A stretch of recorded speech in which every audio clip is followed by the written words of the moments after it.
Alors, c'est quoi exactement ce mal dont on parle tout le temps? C'est pas juste une question de bien ou mal. Non, le mal, c'est une force obscure qui souvent se cache dans les recoins les plus sombres de notre monde. En fait, parfois, il est carrément difficile de le reconnaître. C'est comme une espèce de mauvaise énergie qui se glisse discrètement dans nos vies, prêt à tout foutre en l'air, et ça peut arriver à n'importe qui, à n'importe quel moment. Si tu regardes autour de toi, tu vois des gens qui agissent de manière violente ou malhonnête, et tu te demandes « mais pourquoi ?» Le mal, c'est pas juste des actions crades, c'est aussi des pensées, des émotions négatives qui prennent le dessus. Il peut se manifester sous des formes subtiles, comme la jalousie, la haine ou même la peur. T'as déjà remarqué comment parfois tu te retrouves à penser à des trucs vraiment sombres sans raison? Eh bien, c'est ça le mal, qui s'infiltre dans notre esprit et nous influence sans qu'on le sache toujours. Le mal, c'est aussi ce qu'on appelle la tentation. T'es là, tranquille, et tout à coup une petite voix dans ta tête te dit « Allez, fais-le, c'est pas grave ». C'est cette petite impulsion qui t'attire vers des choses qui te font du tort, mais ça, tu le sais pas toujours sur le coup. On a tous un moment où on se laisse embarquer dans des trucs qu'on regrette après. Le mal, il agit souvent comme ça, il se cache derrière des moments où on perd notre vigilance, où on succombe à des désirs qui nous paraissent légitimes sur le moment, mais qui finissent par nous nuire. Mais pourquoi les gens commettent-ils de telles actions? Eh bien, c'est pas simple. Parfois, c'est le résultat d'une souffrance profonde, d'une colère mal digérée, ou même d'un manque d'amour. D'autres fois, c'est la pression sociale, la peur d'être rejeté, ou encore un désir de pouvoir qui pousse quelqu'un à agir de manière cruelle. En gros, le mal naît souvent de l'intérieur, de cette petite étincelle qui se transforme en un incendie incontrôlable si on ne fait pas attention. Imagine ça, tu es dans une situation stressante, t'as pas dormi de la nuit, t'es à bout, et puis quelqu'un te dit une parole qui te met hors de toi. C'est comme une explosion, t'as plus le contrôle. C'est dans ces moments-là que le mal, sous forme de colère ou de frustration, peut te faire dire ou faire des choses que tu n'aurais jamais cru possibles. Et ça, c'est ce qui fait de nous des êtres humains, cette bataille interne entre nos instincts et notre volonté de faire ce qui est juste.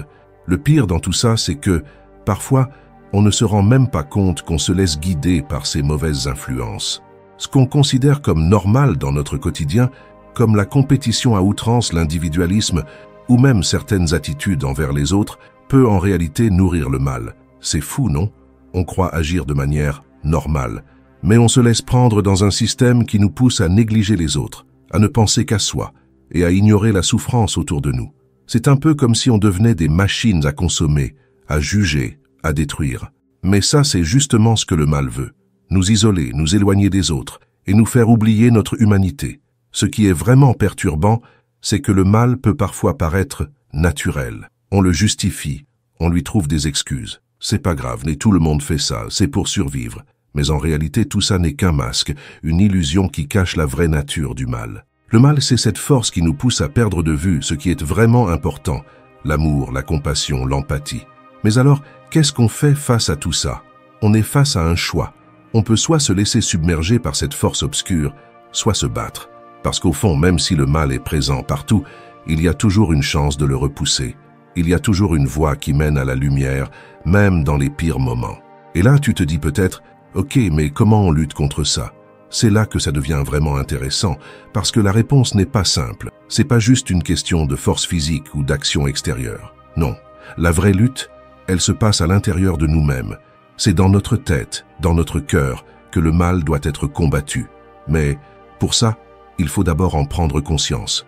Une fois qu'on a vu ce mal en nous, on peut commencer à le transformer. Mais avant de passer à cette transformation, il faut bien comprendre qu'on est constamment face à ce choix. Le mal n'arrête jamais d'essayer de nous entraîner dans ses filets. La question est donc de savoir comment on réagit face à lui. Est-ce qu'on se laisse emporter ou est-ce qu'on choisit de se lever, de se battre et de garder notre humanité intacte? Cette question, elle mérite qu'on s'y attarde. Parce qu'une fois qu'on commence à comprendre la nature du mal, on peut vraiment commencer à se préparer à ce qui vient ensuite, la tentation, la chute et la possibilité de rédemption. Mais pour ça, il faut déjà accepter que le mal fait partie de la réalité de notre existence. Et c'est là que tout commence. Alors tu sais, la tentation, c'est un peu comme cette voix dans ta tête qui te dit « Allez, fais-le, t'inquiète, personne va savoir ». C'est cette petite poussée, cette envie qui te prend, parfois sans prévenir, et qui te fait douter de toi-même. On est tous déjà passés par là, non? Tu te trouves devant un choix, et il y a cette petite étincelle qui dit « Vas-y, c'est pas grave ». Et là, boum, tu te retrouves à faire quelque chose que t'aurais jamais pensé faire. La tentation, c'est un peu ça. Elle te chatouille l'esprit, te fait oublier tes valeurs et te pousse à faire des trucs qui, au final, vont te foutre dans la merde. C'est fou comme ça peut être simple de céder. T'as déjà vu un chocolat au lait avec une tablette entière à côté de toi et tu te dis « juste une bouchée » et puis là, tu manges toute la barre? Ben, voilà. C'est un peu ça, la tentation. Sauf qu'elle peut être beaucoup plus lourde et dangereuse quand elle touche des trucs plus sérieux. Une petite voix qui te dit que ça sera juste cette fois et puis tu perds le contrôle. Mais comment elle marche cette tentation? Tu vois, la tentation, elle te fait croire que tu es tout seul dans cette situation, comme si personne ne te verrait. Tu sais qu'au fond, ce que tu veux faire n'est peut-être pas la meilleure idée, mais l'idée de l'obtenir facilement te rend fou. C'est un peu comme ce mec dans la rue qui te dit « Tiens, si tu me donnes 10 balles, je te file un billet gagnant. » Et toi, tu vois pas que c'est une arnaque, mais tu cèdes quand même, juste pour ce sentiment de gagner. Ça te tente sur l'instant, mais une fois que t'as mordu à l'hameçon, tu te rends compte que t'as tout perdu. C'est ça la tentation. Mais ce qui est vraiment dur avec la tentation, c'est qu'on n'est souvent pas préparé à y faire face. Et le pire, c'est qu'elle se présente sous des formes qui semblent presque inoffensives. Par exemple, imagine un pote qui te propose de griller une petite étape dans un projet, de faire une petite triche, juste pour gagner du temps. T'es pas convaincu, mais au fond, tu te dis que ce n'est qu'un petit coup de pouce, non? En fait, tu te retrouves à marcher sur une pente glissante, une fois que tu t'y es engagé. La tentation ne te pousse pas toujours à faire des trucs énormes, mais elle te fait commencer par des petites choses, des petites compromissions. C'est un peu comme une addiction. Tu commences par un petit goût, et puis, tu veux toujours plus. Et là, on commence à entrer dans la vraie question. Pourquoi c'est si dur de résister? C'est simple, parce que la tentation joue sur notre désir de confort immédiat. On vit dans une société où tout doit être instantané, où on veut tout de suite. C'est la culture du rapide, tu vois. On veut la gratification immédiate. Regarde autour de toi, les réseaux sociaux, la bouffe rapide, les achats en ligne, tout est conçu pour répondre à nos désirs instantanés. Alors, pourquoi pas dans nos vies personnelles? La tentation te pousse à chercher cette gratification rapide, même si au final, ça te laisse un goût amer. C'est la facilité qui te tente, mais tu sais que ça va t'envoyer dans le mur. Un autre aspect de la tentation, c'est qu'elle te fait perdre de vue ce qui est vraiment important. Quand tu succombes à la tentation, tu ne penses plus à long terme. C'est comme si tu étais hypnotisé par le maintenant. Par exemple, tu prends une décision rapide sans réfléchir à l'avenir, sans penser aux conséquences. Tu vois, c'est un peu comme ces moments où tu agis sur un coup de tête, où tu laisses la tentation t'envahir, sans même réaliser que tu es en train de jouer avec le feu. Et voilà la vraie difficulté. Résister. Comment ne pas tomber dans ce piège? Franchement, c'est pas facile.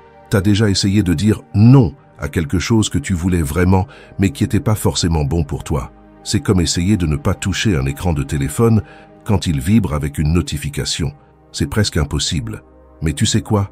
Il y a un truc essentiel qui peut t'aider à résister à la tentation, et ce n'est pas seulement la volonté. C'est d'abord la conscience de ce qui est en jeu.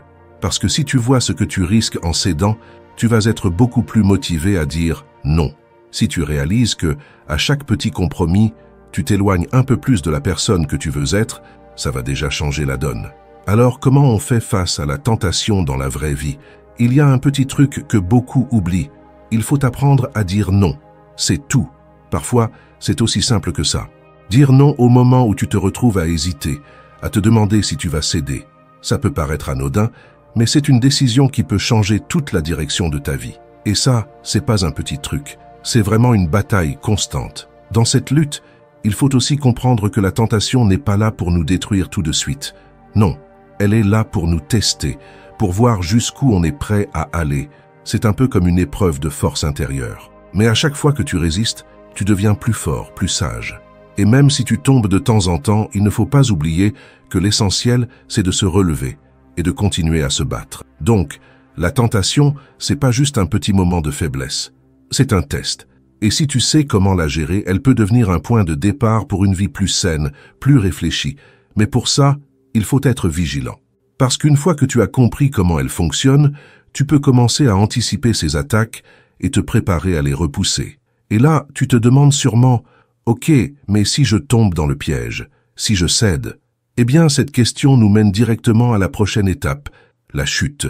Parce qu'une fois que la tentation a fait son travail, il y a un moment où la réalité nous rattrape. Mais cette partie, on la gardera pour plus tard, car c'est là que le vrai test commence. Bon, alors t'as succombé à la tentation, tu t'es dit que juste cette fois ça irait. Et voilà où tu te retrouves, dans la chute. Et là, c'est un peu comme quand tu marches tranquillement, puis boum, tu glisses sur une peau de banane et tu tombes de plein fouet. La chute, ça fait mal, ça t'attrape par surprise, mais c'est aussi le moment où tu te rends vraiment compte que t'as pris un mauvais virage. Mais la vraie question, c'est pas de savoir si tu vas tomber, parce que tout le monde tombe à un moment donné. Non, la vraie question, c'est de savoir comment tu vas te relever après.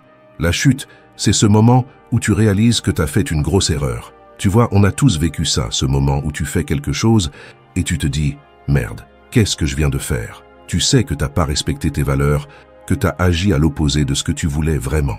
Ça arrive dans des petites choses, comme balancer ton téléphone par terre après une grosse prise de tête, ou dans des trucs plus lourds, genre mentir à quelqu'un qui compte pour toi. Peu importe ce que c'est, une fois que tu fais le pas, c'est fait. Et là, t'as plus qu'à gérer les conséquences. C'est un peu comme un réveil brutal. Quand t'es dans la chute, tu vois tout autour de toi qui s'effondre, même si au début ça semblait anodin. Un petit mensonge, une petite trahison, ça ne semblait pas énorme au départ, mais quand tu vois les pièces du puzzle se casser, tu comprends que t'as fait un choix qui va avoir des répercussions. Et ça, c'est pas facile à accepter. On se dit souvent, ça ira, ça va passer, mais au fond, tu sais bien que ça reste dans un coin de ta tête. Ce qui est fou avec la chute, c'est que parfois, on n'a même pas vu venir le truc. Comme si tout se passait bien, mais petit à petit, tu t'éloignes de ce que tu savais être bien. Un petit faux pas ici, un petit raccourci là, et boum, tu te retrouves dans une situation où tu te demandes comment t'as bien pu en arriver là. Parce que la chute, elle est jamais aussi nette que ça. C'est un enchaînement de petites choses qui s'accumulent jusqu'à ce que tout tombe d'un coup. Alors, tu te retrouves là, à réfléchir, à repenser à tout ce qui s'est passé. C'est le moment de regret. Regretter d'avoir agi de façon précipitée. Regretter d'avoir été influencé par l'instant. De ne pas avoir pris le temps de réfléchir avant de sauter dans l'action. C'est un peu comme se retrouver face à un miroir après avoir mangé un bon gros repas et te dire que tu t'es un peu trop laissé aller. La différence, c'est que les conséquences de la chute, ça peut être bien plus lourd qu'un simple malaise de ventre. Tu sais ce que je veux dire? Quand tu tombes, t'as pas seulement le corps qui subit, c'est aussi ta tête, tes émotions et parfois ta réputation. La chute, elle touche pas seulement ton quotidien, elle peut aussi ébranler la façon dont les autres te voient. Ce qui fait mal, c'est pas juste la chute en elle-même, mais aussi les regards qui se tournent vers toi après. Parce que, souvent, quand tu chutes, tu t'attends à ce que les autres te tendent la main pour te relever. Mais parfois, ils sont là à te regarder tomber et là tu te dis que t'es seul à te relever. C'est dur ça. Personne aime ça. Personne ne veut être celui qui doit affronter sa propre erreur. Mais voilà, c'est là que ça devient intéressant. Parce que la chute, c'est aussi le moment où tu as un choix. Et ce choix-là, il est crucial. C'est à ce moment précis que tu dois te poser la question « Qu'est-ce que je vais faire maintenant ?» Parce que, tu vois, tomber, ça arrive à tout le monde. Ce qui compte, c'est ce que tu fais après. Certains resteront là, par terre, à se dire « c'est trop dur, je vais pas m'en sortir ». D'autres, par contre, se lèveront et diront « ok, c'est dur, mais je vais y arriver ». Et là, tout se joue. Tu pourrais te laisser abattre, continuer à pleurer sur ton sort, ou tu peux choisir de te relever et de reconstruire. Parce qu'à ce moment-là, tu as deux options. Rester là à te lamenter ou prendre ton courage à deux mains, affronter tes erreurs et recommencer. C'est là, dans ce choix, que tout se joue. Parce qu'à partir de ce moment-là, tu choisis qui tu vas devenir. La chute, elle te laisse une chose précieuse, l'expérience. Chaque erreur, chaque mauvais choix, chaque chute te donne une leçon que tu peux utiliser pour grandir. Bien sûr, ça fait mal, c'est pas agréable, mais c'est à ce moment-là que tu peux apprendre à être plus fort, à ne pas répéter les mêmes erreurs. C'est une sorte de remise en question où tu as la possibilité de te réinventer, de choisir une autre voie. Mais attention, la chute peut aussi être un piège, parce que si tu t'y attardes trop, si tu te complais dans la douleur et dans le regret, tu risques de rester là, à tourner en rond. C'est une zone de confort bien bizarre, la chute. Ça te laisse dans l'inaction, dans la culpabilité, et ça peut t'empêcher de repartir de l'avant. Alors, voilà ce qui se passe quand tu tombes. Tu as une leçon, mais aussi un choix. La chute, elle te permet de rebondir ou de rester coincé dans le même cercle vicieux. Mais une chose est certaine, tu n'es jamais seul. Tout le monde passe par là. Et dans le prochain chapitre, on va parler de la rédemption. Parce qu'à partir du moment où tu choisis de te relever, il y a toujours une possibilité de repartir sur de nouvelles bases. Parce qu'après la chute, il y a toujours un moyen de se relever. Et c'est là que commence le vrai défi. Bon, t'as chuté, t'es tombé dans le piège, t'as fait des erreurs, et maintenant tu vois pas trop comment t'en sortir. C'est là que la rédemption entre en jeu. Mais attends, pas de panique, la rédemption, ce n'est pas juste un mot religieux qu'on te balance comme ça pour faire joli. Non, c'est bien plus que ça. C'est une vraie seconde chance, un moyen de repartir sur de nouvelles bases, de remettre les pendules à l'heure. Mais comment, tu te demandes peut-être? Tu vois, la rédemption, c'est pas un miracle qui tombe du ciel. C'est pas comme si quelqu'un te tendait une baguette magique et que tout s'effaçait d'un coup. La rédemption, c'est plutôt un travail sur soi-même. Un travail qui commence quand tu reconnais tes erreurs, que tu acceptes que tu as merdé et que tu fais l'effort de changer. Parce qu'au final, la rédemption, c'est d'abord un choix. Tu peux soit rester dans ton coin, te morfondre sur tes erreurs, ou bien tu peux décider de faire le premier pas pour aller de l'avant. Mais le truc, c'est qu'il y a souvent des obstacles à franchir. Ouais, tu peux pas juste claquer des doigts et espérer que tout redevienne comme avant. C'est plus compliqué que ça. Quand tu cherches la rédemption, tu vas te retrouver face à des jugements, des regards qui te jugent. Ah ouais, t'as fait ça, hein? Bah bonne chance pour te racheter. Et ça peut vraiment te démoraliser. Mais voici la vérité. Tu dois être prêt à affronter ces jugements, à accepter que les autres ne vont peut-être pas te donner une deuxième chance tout de suite. Parce qu'au fond, la rédemption, ce n'est pas pour les autres, c'est pour toi. C'est toi qui dois te relever, pas pour faire plaisir aux autres, mais pour toi-même, et pour te prouver que tu es capable de changer. Là, tu te dis peut-être, ouais, mais moi, je suis allé trop loin. Comment je peux encore être pardonné? Et là, je vais te dire un truc, t'es jamais trop loin pour changer. L'erreur, c'est d'avoir l'impression que tu ne peux pas revenir en arrière, que t'es fichu. Non, mon pote. Si t'es prêt à changer, à remettre les choses en ordre, il n'y a rien qui peut t'arrêter. Et ça, c'est la beauté de la rédemption. C'est le fait que, peu importe où t'as été, tant que tu veux aller quelque part de mieux, il n'est jamais trop tard. Et là, tu vas me dire, d'accord, mais c'est bien beau tout ça, mais comment je fais concrètement? Comment je sais que je suis vraiment sur la bonne voie? Et là, ça se joue dans des actions concrètes. Parce que la rédemption, ce n'est pas juste une pensée, c'est un changement de comportement. Par exemple, si tu as menti à quelqu'un, tu dois pas juste dire « désolé » et espérer que ça suffira. Non, tu dois prouver que tu as changé par tes actions, en étant sincère dans ta démarche, en réparant ce qui peut être réparé. C'est ça la rédemption. Ce n'est pas juste un coup de cœur ou une phrase larmoyante, c'est un engagement à être mieux. C'est accepter la douleur du changement pour en sortir plus fort. Et tu sais quoi? Parfois, tu as l'impression que la rédemption, c'est impossible, comme si tu avais fait trop de mal. Mais l'un des plus grands pouvoirs de la rédemption, c'est qu'elle commence en toi, pas dans ce que les autres pensent de toi. Parce qu'au fond, si tu réussis à te pardonner toi-même, si tu parviens à accepter tes erreurs et à t'engager sur un chemin de transformation, c'est déjà ça. Tu n'as pas besoin de l'approbation de tout le monde pour te racheter. C'est ta propre rédemption, et elle dépend de ta volonté de changer. C'est toi qui décides si tu veux vraiment avancer. La rédemption, c'est aussi une question de pardon. Pardon pour soi-même et pardon envers les autres. Mais, et c'est là que ça devient tricky, le pardon, ça ne vient pas forcément facilement. C'est facile de dire « je te pardonne », mais parfois, c'est plus difficile de se pardonner à soi-même. C'est là que réside le défi. Savoir que tu as fait des erreurs, mais que ces erreurs ne te définissent pas. Ce qui te définit, c'est ce que tu choisis de devenir après. Et là, tu choisis de prendre un autre chemin, plus lumineux, plus sincère. Le processus de rédemption, c'est pas une ligne droite, t'as des hauts et des bas. C'est un chemin avec des virages, des moments de doute, mais c'est aussi un chemin où chaque petit pas vers le mieux est une victoire. Et tu sais quoi?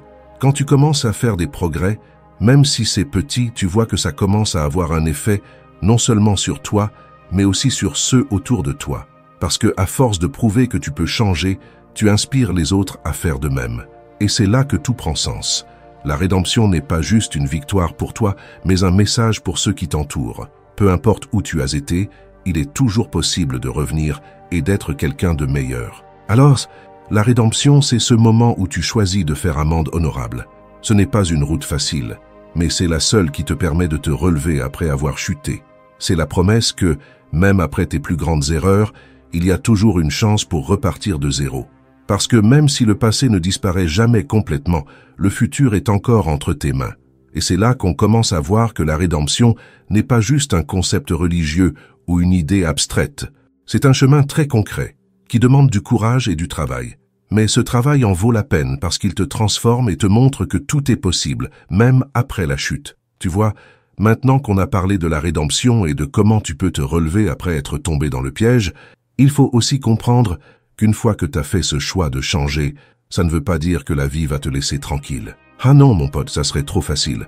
La lutte contre le mal, c'est une bataille de tous les jours. Et cette bataille, tu vas la mener sur plusieurs fronts. Alors, première chose à comprendre, c'est que le mal, il n'est pas juste là-bas, à l'horizon, prêt à te sauter dessus comme un monstre. Non, non, le mal, il est dans les petites choses du quotidien, dans les tentations, les mauvais choix qu'on peut faire sur un coup de tête, ou dans les moments où tu baisses ta garde. C'est facile de croire qu'on est à l'abri, mais en réalité, on est tous vulnérables à chaque instant. Le mal, il est sournois. Il se cache dans les petites faiblesses humaines, les moments où t'as pas envie de lutter. Quand t'es fatigué, stressé, ou même juste un peu déprimé, c'est là que ça commence à se glisser. Mais attention, t'es pas obligé de tomber dans le piège à chaque fois.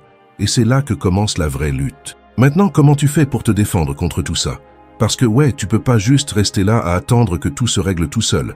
Faut être proactif. La première arme dont tu disposes, c'est ta volonté. Oui, c'est pas la baguette magique qu'on espère tous, mais c'est une vraie arme de défense. T'as le pouvoir de dire non. T'as le pouvoir de prendre du recul et de réfléchir avant d'agir. Mais c'est pas facile, hein? Parfois, le mal, c'est super tentant. Un peu comme une pâtisserie délicieuse que tu vois en vitrine et que tu sais que tu devrais pas toucher. Mais la différence, c'est que quand tu dis non, tu renvoies un message au monde et à toi-même. Je contrôle. C'est moi qui décide. Mais attendez, ce n'est pas tout. Quand tu veux lutter contre le mal, faut aussi savoir où t'as tes failles. Ouais, ça, c'est important. Si t'as un problème avec l'orgueil, par exemple, tu sais que c'est là que ça va chauffer. Si t'as tendance à être impulsif, à te laisser emporter par tes émotions, c'est là que le mal va te tenter. Alors, pour vraiment lutter contre lui, faut apprendre à te connaître. Ce n'est pas juste « Oh, je vais être meilleur » et c'est réglé. Non, faut un peu d'introspection. Faut comprendre où ça coince et c'est pas facile. C'est pas sexy, c'est pas fun, mais c'est essentiel. Parce que si tu sais où sont tes points faibles, tu peux mieux te préparer. Et là, tu commences à comprendre que la bataille se mène d'abord à l'intérieur de toi. Alors, comment tu fais pour résister aux tentations quand elles te poussent dans tes retranchements? D'abord, t'as la prière. Ouais, je sais, ça peut sonner un peu old school, mais franchement, ça marche. Prendre un moment pour se recentrer, pour se rappeler ce que tu veux vraiment dans la vie, pour demander de l'aide, ça fait une différence énorme. Mais attention, la prière, c'est pas juste de dire « aide-moi ». C'est aussi un moment où tu réfléchis à tes actions, où tu te connectes à quelque chose de plus grand que toi. C'est un vrai moment de pause, où tu laisses tomber les distractions, où tu prends le temps de respirer. Et parfois, juste ce petit moment peut faire toute la différence. Mais ça, c'est pas tout. T'as aussi l'importance de l'entourage. C'est pas un secret. Tu ne peux pas faire ça tout seul. T'as besoin des gens qui te soutiennent, des gens qui vont te pousser vers le haut quand tu te sens faible. Parce que dans cette lutte, si tu restes tout seul dans ton coin, c'est plus compliqué. C'est là que les relations sincères et profondes sont cruciales. Elles t'aident à te maintenir sur la bonne voie.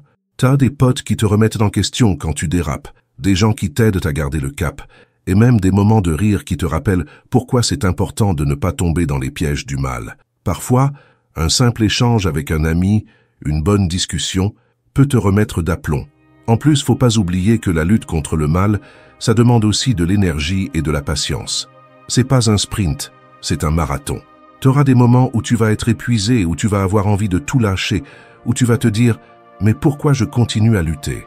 Mais c'est là, dans ces moments-là, que la vraie force se montre. C'est quand tu sais que ça va être difficile, mais que tu choisis de continuer, même quand ça fait mal.